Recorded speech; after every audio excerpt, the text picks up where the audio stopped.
रात के 12:30 बजे हमारी भेड़ नामबट से आई थी, ब्रिज नामबट से। तो हमें दासीगाम जाना था।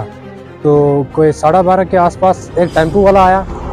तो उसने जैसे हमारी यूनिट चल रही थी, लगभग 350 भेड़ थी, तो उसने यूनिट वो टेम्पो सीधा लाई और लगभग 80 से 100 से पुलिस उसकी स्पीड थी, उसे सीधी ही भेड़ों के बीच धकेल दी। तो जब 2 बंदे हमारे जख्मी हो गए तो 8-9 भेड़ मर गई और वो भागने की कोशिश कर रहा था।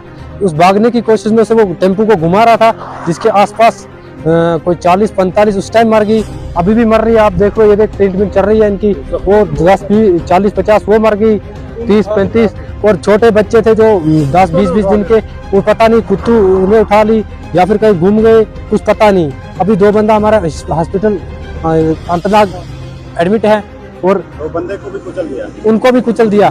एक की बाजू पे लगी है, एक के सर में लगी है, उनको भी कुचल दिया। तो मेरे ख्याल से उसे पी रखी थी, पता नहीं शराब पी थी, चरस पी थी, भुक्की गांजा क्या नशे में था वो। और वो कुछ हमने बहुत कोशिश की, बाद में वो 1 किलोमीटर आगे भाग के वहां उसका टायर पंचर हो गया, वहां हमने उसे पकड़ लिया। नहीं तो वो भागने की कोशिश, वो भाग रहा था। उसी दौरान में अगर वो रुक गया होता, जैसे 2-3 मर गई, वो रुक गया होता तो कम से कम 2-4 ही मरती। जब वो भागने की कोशिश कर रहा, घुमा रहा उसे, तो उसके आसपास उसे 40-50 आंटो टाइम मार दी। हम खाने बदोश तबका बकरवाल है। वो हमारा एक बेचारा जमाई है, वो गरीब आदमी, उसने लोगों का वेट लिया था तो वो मजदूरी पर चल रहा था। उसका भी 10-15 था, वो उसका अपना भी 10 मार गया, 50-60 भेड़ मौके पर मर गया, 40 से ज्यादा जख्मी है।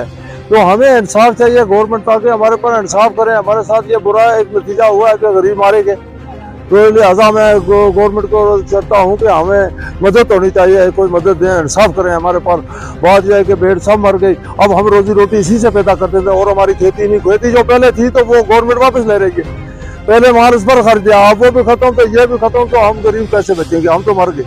हमारे पर तो खुदा के लिए इंसाफ होना चाहिए।